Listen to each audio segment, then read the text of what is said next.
دوستو اس وقت ہماری دنیا میں لگ بھگ 50 سے بھی زیادہ مسلم دیش موجود ہیں اور ان سبھی دیشوں کی زمین پر وقت وقت پر بہت سارے بڑے چھوٹے اچھے اور برے ہر طرح کے لیڈر پیدا ہوتے رہے ہیں، مگر اگر بات کریں صرف پچھلے 50 سے 60 سالوں کی تو اس پورے دور میں پوری مسلم دنیا میں جس لیڈر نے سب سے زیادہ شہرت اور سب سے زیادہ طاقت حاصل کی تھی وہ کوئی اور نہیں بلکہ صدام حسین تھے۔ وہی صدام حسین کہ جنہوں نے ایک لمبے وقت تک عراق دیش پر راج کیا تھا۔ اس دور میں صدام حسین نہ صرف عراق کے ہی سب سے طاقتور نیتا تھے بلکہ دنیا کے بھی سب سے طاقتور نیتاؤں کی لسٹ میں ان کا نام ٹاپ پر آیا کرتا تھا۔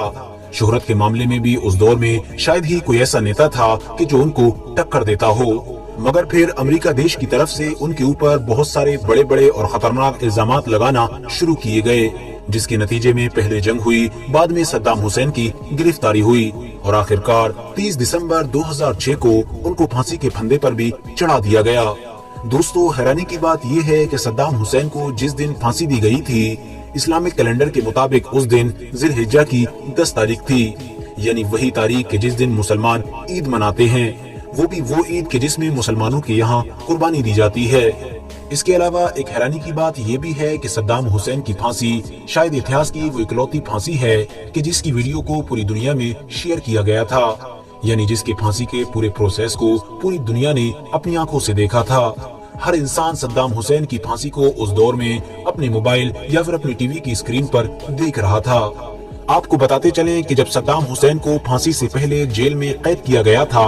تو ان کی حفاظت کرنے کے لیے ان کے اوپر 12 اسپیشل کمانڈوز کو تعینات کیا گیا تھا۔ یہ وہ 12 اسپیشل کمانڈوز تھے کہ جن کو بہت ساری فوجوں سے سلیکٹ کیا گیا تھا۔ یہ سارے کے سارے اپنے ڈپارٹمنٹ کے ایکسپرٹ مانے جاتے تھے، مگر حیرانی کی بات یہ ہے کہ جن اسپیشل کمانڈوز کو صدام حسین کی حفاظت کے لیے رکھا گیا تھا وہ کمانڈوز خود صدام حسین کے دوست بن گئے تھے۔ انہی 12 سپاہیوں میں سے ہی ایک سپاہی نے صدام حسین کی موت کے بعد ان کے اوپر ایک کتاب بھی لکھی تھی، جس کتاب کے اندر ایسے ایسے خلاصے کیے تھے کہ جس سے پوری دنیا ہل گئی تھی،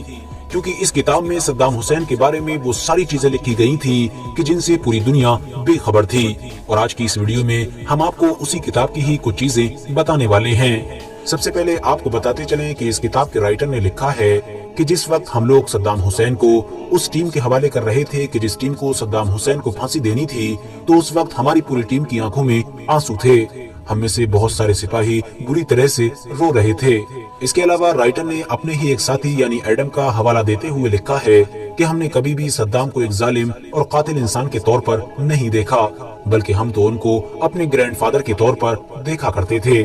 اس کے علاوہ رائٹر نے یہ بھی لکھا ہے کہ صدام حسین کے آخری دنوں کا جو رویہ تھا وہ حد سے زیادہ نرم تھا،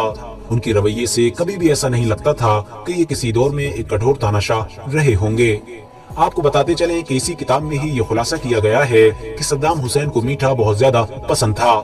اپنے آخری دنوں میں بھی انہوں نے اپنی فیوریٹ ایکسرسائز کو نہیں چھوڑا تھا، الگ الگ طرح کے کھانوں کو ٹیسٹ کرنا بھی ان کا فیوریٹ کام تھا۔ صدام حسین کے آخری دنوں میں ان کے ساتھ زیادہ تر وقت گزارنے والے امریکی فوجیوں نے ہی اس بات کا بھی خلاصہ کیا ہے کہ صدام حسین نے اپنے آخری وقت میں کہ جب ان کو پھانسی پر لے جایا جا رہا تھا تو ایک کوٹ کی مانگ کی تھی، یعنی انہوں نے کہا تھا کہ مجھ کو پہننے کے لیے ایک کوٹ دیا جائے، اور یہ مانگ انہوں نے ایک بار نہیں بلکہ 2-3 بار کی تھی، اور آخرکار وہاں موجود لوگوں کو صدام حسین کو پہننے کے لیے کوٹ دینا پڑا تھا۔ جب ان سے یہ سوال کیا گیا تھا کہ آخر وہ اپنے آخری وقت میں ایک کوٹ کیوں پہننا چاہتے ہیں، تو صدام حسین نے یہ جواب دیا تھا کہ کیونکہ آج بہت زیادہ سردی پڑ رہی ہے، ہو سکتا ہے کہ جب مجھ کو پھانسی کے پھندے پر لے جایا جائے تو سردی کی وجہ سے میرا جسم کانپنے لگے، اور اس کو دیکھ کر میری قوم یعنی عراق کے لوگ یہ نہ سمجھیں کہ ان کا لیڈر موت کے ڈر سے کانپ رہا ہے۔ دوستو صدام حسین کے آخری وقت میں ان کے ساتھ رہنے والے سپاہیوں کے مطابق وہ اپنی زندگی کے آخری وقت میں بہت زیادہ